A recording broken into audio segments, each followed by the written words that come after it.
죽으면 어떻게 되느냐.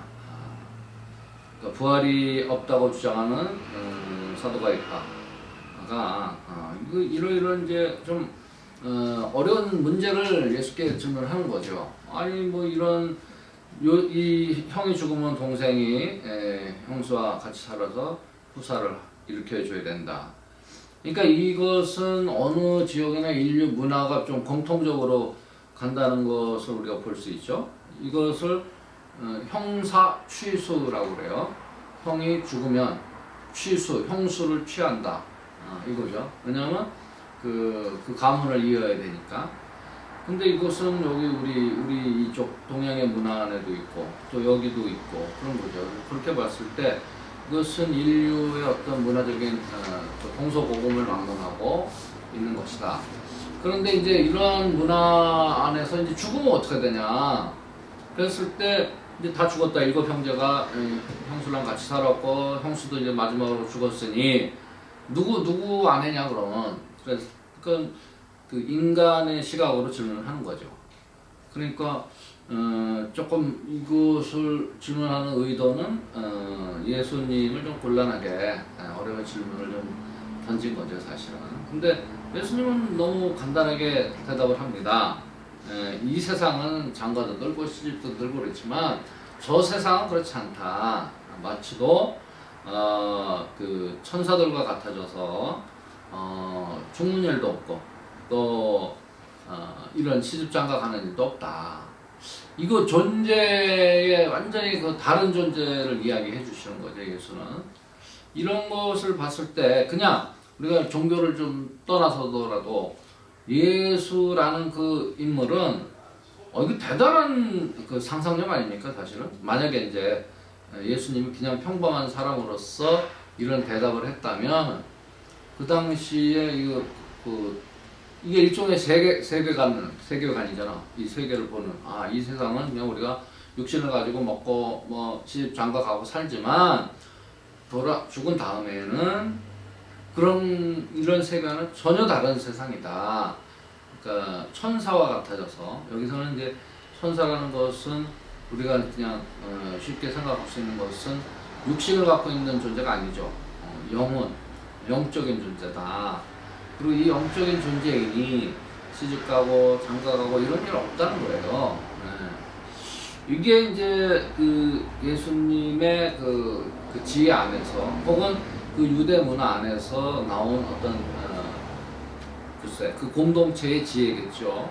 저 세상을 바라보는 지혜. 그리고 참 대단하다, 이 상상력이라는 것은. 그래서 여러분들도 우리가 사후의 세상은 우리가 체험해볼 수는 없지만 이런 모든 그 역사적인 인류가 그 지혜가 쌓여서 나온 이 답이기 때문에 그 바탕을 두고 여러분들도 얼마든지 상상을 할 수 있어요. 예를 들어서 이제 과학하고 좀 결합된 상상이라면 뭐죠? 이중 우주설 뭐라 그러지 그걸? 또 평행이론. 저 세상에 똑같은 어떤 이 세계가 존재하고 있다. 그래서 간다, 평행이론. 또 우주가 너무 광대하니까 그 어딘가에는 지금 생명체가 살고 있고, 그 다음에 이제 이 많은 이 생명체가 살고 있는데 죽으면 과연 그러면 그 영혼, 지금 예수께서 말씀하신 것처럼 천사같이 돼서 그 영혼들이 어떻게 될 건가. 그러니까 이제 불교에서는 이제 그 윤회설을 내세워서 계속 다시 살아난다. 부활의 개념이 있죠. 그래서 저 같은 경우도 이런 것을 바탕으로 상상을 하면 참 재밌는 게 전생을 기억하는 사람이 있단 말이야. 이거 뭐냐 그러면 사실이냐 그러면 우리 교리 안에서 뭐 전생 이런 건 없지만 충분히 상상할 수 있죠. 그죠? 그러니까 예를 들어서 우리가 죽었어. 그래서 영혼은 영원히 사는 거니까 그건 우리의 믿음이죠. 영원히 살아. 그러면 이 영원히 사는 이 영혼들이 여기 보면 이제 하느님 나라에서 같이 사는데 또 다른 세계다는 거지. 영적인 존재들이. 근데 이 역사 안에서 보면 그 수많은 영혼들이 있을 거 아니야. 너무 많은 영혼들이 있을 거 아니야. 그러면 그 영혼들이 어디 가냐? 뭐 구천을 떠돈다, 뭐 이런 귀신, 뭐 이런 여러 가지 이제 상상력이 발휘되는 건데 그 영혼들은 지금 이제 요즘에 우리 트렌드로 생각을 하다 보면 영혼도 재활용할 수 있지 않냐? 그러면 새로운 이 육신에 그 영혼을 재활용해서 불어넣는데 옛날 기억이 있으면 이거는 이상할 거 아니야? 꼬이잖아. 그러니까 디가우징을 해가지고 기억을 완전히 깨끗이 지워서 새로운 생명에 이제 불어넣어서 새로운 생명체. 근데 이 디가우징 담당 천사들이 일을 좀 흐릿하게 해가지고 완전히 디가우징이 안 된 놈들이 나 천생의 기억이 나 뭐 이런 거지. 응? 그런 상상을 우리가 마음껏 할 수 있죠. 그래서 뭐 영화나 소설이나 이런 데 얘기를 할 수 있는 것이고 저는 옛날에 이런 생각도 해봤어요. 그 심해에 아주 신기한 그 기기묘묘한 생물체들이 발견된단 말이야. 아직도 지구상에 있는 생물들이 다 발견된 게 아니에요. 있단 말이야.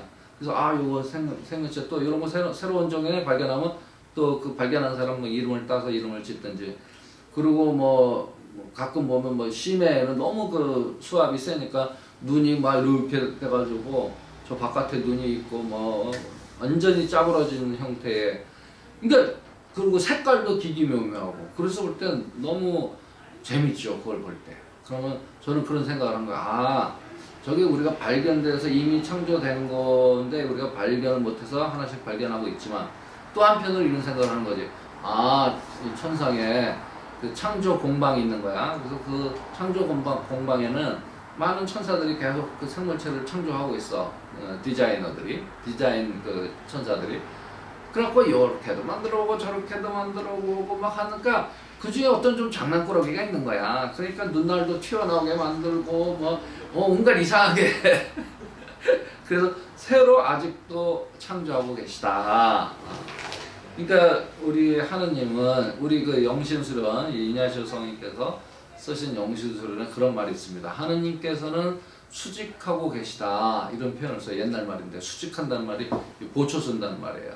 그러니까 하느님께서는 한번 창조를 해놓고 자 자동 시스템 굴러가 이렇게 하는 게 아니라 끊임없이 관리하는 거야. 하느님께서 이것도 돌아가야지 저것도 돌아가야 되지. 항상 이 세상을 창조하시고 돌보고 계시다 이런 표현이 나와요. 일하시는 하느님 그런 표현이 나옵니다. 어찌됐든 그래서 이 부분 우리가 이제 부활을 믿고 영혼은 영원히 산다 이런 어떤 세계관을 갖고 그 신앙을 갖고 살아가는 겁니다. 근데 이게 진실인지 아니는지는 우선 우리가 얘기하는 과학적으로는 증명할 수 없어요. 증명할 수 없습니다. 그러나 이건 이제 믿음의 영역이 되는 거예요. 그래서 항상 그 신앙의 대상이 되는 것은 알 수 없다. 미스테리한 거다. 그러지 않고 명확히 아는 것은 그건 과학이야 그냥. 믿음의 대상이 아니에요. 명확히 아니까. 근데 이 믿음의 대상은 항상 이 미스테리하고 그 미스테리하고 신비스러운 것을 우리가 믿는 겁니다. 그래서 지금 이 이제 부활 하나님 나라 그 다음에 여기 맨 끝에 이제 아주 기가 막힌 얘기를 하시죠. 아브라함, 이삭, 야곱의 하나님. 그러니까 이 세 분은 이 시대가 다르잖아요. 근데도 그 사람들의 하나님이다. 그러니까 이 동서고금을 막론해서 그 시대, 시간과 공간의 차이가 있는데도 그냥 그 모든 이의 하나님. 그리고 한마디로 얘기하면 죽은 이들의 하나님이 아니라 산 이들의 하나님이고 또 다시 얘기하면 하느님께는 모든 사람이 살아있는 것이다. 이거 의미심장하지 않습니까? 의미심장합니다. 우리 모두가 하느님께는 살아있다. 그러니까 우리가 죽어도 죽는 게 아니다. 새로운 세상에 옮겨간다. 이게 장례인자 때 많이 쓰는 말이에요. 죽음이 아니요 새로운 세상에 태어나는 것이다. 그래서 그 성인들 축일은 다 그 돌아가신 날이 축일이 됩니다. 자 그리고 그런 것을 이제 여러분들이 그 신앙 안에서 세계관으로 갖고 있고 그 세계를 보면서 꿋꿋한 신앙으로 어떤 중심을 잡아서 살아가면 되는 거야. 이게 그 어떤 뭐 불교 다르고 뭐 조금씩은 다르겠지만 어떤 그 신앙을 갖고 있으면 이제 질서가 잡히는 거지. 아, 이러한 사고 방식을 이렇게, 그리고 좀 열어놓고 그냥 어떤 교리만 딱 믿고 이것만 진리야라고 하면 이제 그 원리주의자가 되고, 나만 옳아 하면서 이제 타인의 다른 믿음에 대해서 폄하하게 되고, 그러면 이제 뭐 독재자가 된다든지 그 ISIS가 된다든지 이상한 쪽으로 가는 거예요.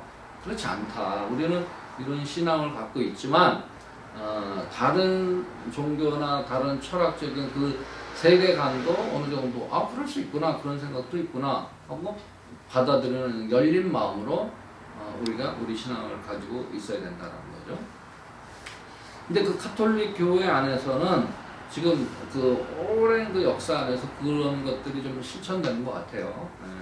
옛날에는 뭐 갈릴레오를 뭐 감옥에 가두고 말이야, 어디 임마 지구가 태양 주위를 도냐, 그 말도 안 되는 소리 하지 말아, 이렇게 고집스럽게 했지만 지금은 안 그렇다. 지금 교황청에서도 각 분야의 과학자들과 정기적으로 회의도 하면서 인류의 그 지혜를 무시하지 않고 가고 있다라는 거예요. 그래서 좀 열린 상황이다. 그래서 요 지금 이 사도가이파와 예수님의 이 대화 안에서 우리가 뭔가 중요한 그런 지혜를 이렇게 좀 캐치할 수 있다, 이런 생각이 들고요. 그 다음에 한 가지 언급하고 싶은 것은 지금 질문과 답을 했죠. 사도가이파가 이거 부활하면 누구 부인이에요? 이거 뭐 이렇게 좋은 질문은 좋은 답을 도출합니다. 우리가 사람은요 생각을 하는 거예요. 생각하는 동물이다, 이런 표현 쓰잖아. 생각을 합니다. 생각을 해서 뭐가 이해되지 않으면 질문합니다. 왜 그렇지? 라고 질문을 하죠. 그것이 지금 우리 대한민국 이 상황입니다. 156명이 길 가다가 죽은 거야. 우리가 질문하는, 왜 갑자기 가슴이 철렁 내려앉으면서, 아니 서울시내 한복판에서 길 가다 그것도 젊은 사람들이 갑자기 죽었어. 그러니까 왜? 질문을 했는데 나는 모르겠고 저 말단 저 경찰들이 저거 지금 초동 대응을 잘못했네 이러면서 지금 책임질 사람들이 책임을 안 지고 있다. 대통령부터 시작해가지고 그 사람은 현장에 나오면 엉뚱한 얘기를 하잖아. 그죠? 그러니까 마치도 그 박근혜가 아이들이 조끼를 입고 있는데 어떻게 아이들을 그 바다에서 못 찾아요? 이거랑 완전히 싱크로율 100%잖아? 아니 뇌진탕 아니야? 압사? 압사가 뭐? 이게 압사? 그 골목을 보면서 여기서 압사? 이해가 안 되는 거야. 그러면서 아니 여기서 했으면 넘어서 뇌진탕이라도 있었겠지. 이런 엉뚱한 소리를 해요. 늦게 와가지고. 응? 사진도 안 봤나 봐. 그리고 지금까지 나온 거는 수사를 안 했지만 뻔해. 뭐 수사하고 말고도 없어요. 기동대를 안 보낸 거예요. 기동대를 안 보내니까 올라가고 내려가는 사람들이 그냥 그 만난 지점에서 어떤 사람들은 그냥 이 압사가 서서 압사된 사람이 있대. 서서. 어떻게 이런 일이 일어납니까? 그럼 우리가 질문을 지금 던지는 거 아니에요? 질문을 던지는데 답을 해야 될 놈들이 나 몰라라 하고, 도의적인 책임이라고 지면 사과라도 한마디 해야 되는데 오로지 책임 회피만 하려고 그러고, 대통령, 총리, 행안부 장관, 경찰청장, 서울청장, 지자체 구청장 그러면서 저 말단 경찰이 잘못했어. 똑같습니다. 박근혜 때랑. 그래서 박근혜 때도 해양경찰을 없애버린다 뭐 이런 얘기 나와가지고 그냥 막 엉뚱한 사람 때려잡는 거 아니에요? 지금 똑같이 하고 있어. 똑같이. 이러니 국민들이 분노할 수밖에 없다. 어제 우리가 그 13차 촛불을 갔는데 그 많은 사람들이 한 10만 명이 모이니까 거기에 이제 기동대들이 많이 나와 있잖아. 근데 횡단보도 하나 건너는 것도 그렇게 그 기동대원들이 안내를 잘 하더라고.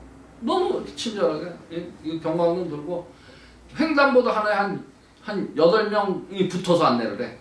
이야, 아니 미리 진작에 좀 하지. 이거는 말도 안 되는 생각을 하는 거지 사람들이. 그래서 지금 결론은 뭐냐, 한동훈과 윤석열이 지지율을 좀 높이자고 마약을 때려잡자.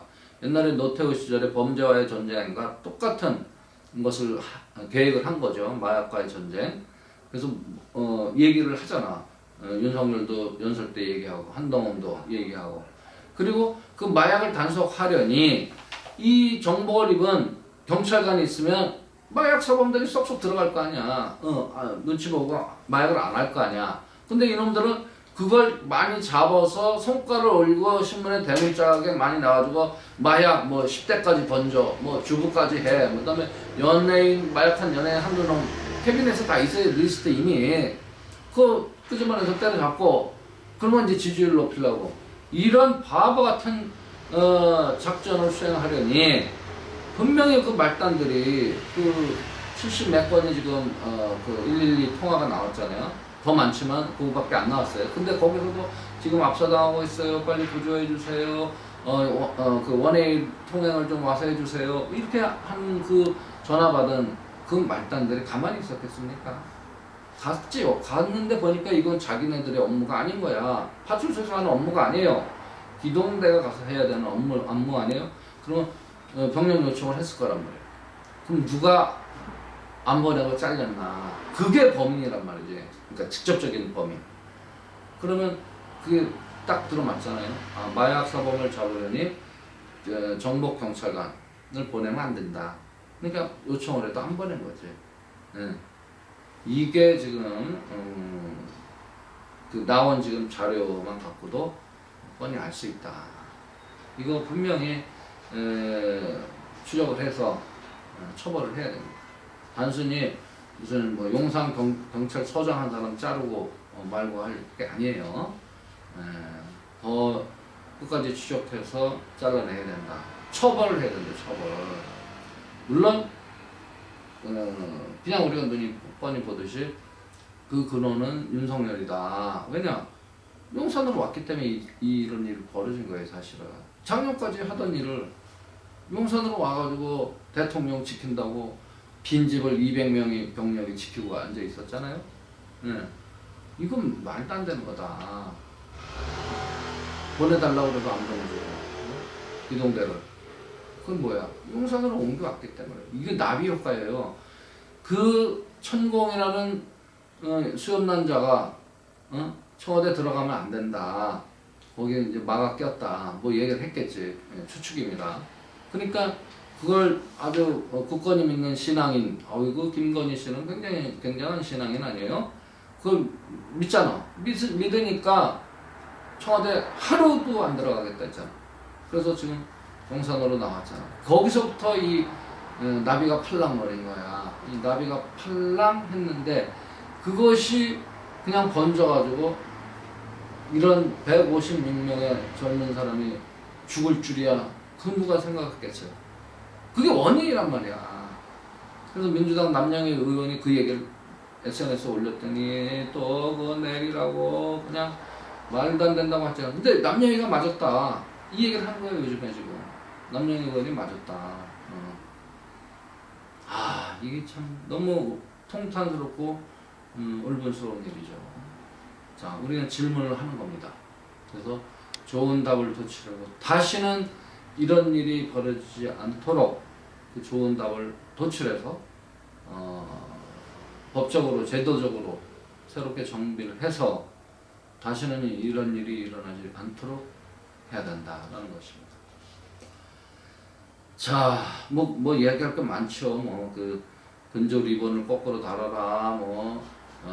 희생자를 사망자로 해놓고 참사를 그냥 사고. 또 총이라는 자는 이 할아버지 망령이 났나 농담 따먹기를 하지 않나. 도대체 이게 나라냐 말이야. 정말 이 말이 안 되는 거죠. 자, 오늘 이 평신도 주일을 맞이해서 우리가 진짜로 깨어있는 평신도가 돼야 된다. 이런 것들을 다 좀 우리가 일상을 살면서도 좀 뚜렷이 두 눈 똑바로 뜨고 봐야 돼. 안 그러면 평신도가 명신도 된다. 병신도 주일이니까 한마디만 덧붙이면 사제직은 뭐야? 하느님과 하느님의 백성과 중간에서 다리 역할을 해주는 사람이 사제예요. 그러니까 하느님의 뜻을 우리가 받아들고 이것을 그 백성들에게 알리고 또 백성의 뜻을 하느님께 또 바쳐 올리고 이게 중간다리 하는 게 사제라고. 왕직은 뭐예요? 왕은 군림하는 게 아니지 항상. 항상 백성들에게 서비스하는 존재다. 백성을 섬기는 존재다라는 거죠. 왕이라는 직분은 그 권한을 받아서 백성들을 잘 살도록 그 봉사하는 봉사직이에요. 왕직은 봉사직이다. 그래서 그걸 우리 평신도들이 해야 된다는 것이죠. 그 다음에 예언직은 뭐냐? 예언직은 누차 말씀드리지만 앞날을 꿀점 쳐서 마치는 게 아니라 지금 현실을 똑바로 보고 당신들이 이렇게 하지 않으면 이렇게 될 것이다. 그러니까 이러하지 않으면이라는 것은 여기에 이제 그 정의가 들어가는 거죠. 정의로운 것들이 행해지지 않을 때 그 불의한 세력들에게 가서 이 예언자의 목이 날아가더라도 할 말을 당당하게 하는 거예요. 당신, 그때 예언자들이 임금들한테 가서 바른 소리를 하는 거예요. 당신 잘못됐어. 똑바로 하지 않으면 당신 이렇게 될 거야. 이게 예언직이다. 정의를 부르짖는 게 예언직이다. 그러니까 여러분들 평신도들도 그 직분을 수행해야 된다는 거예요. 이 세 가지 직분. 평신도 날이기 때문에 잠깐 짚어봤습니다.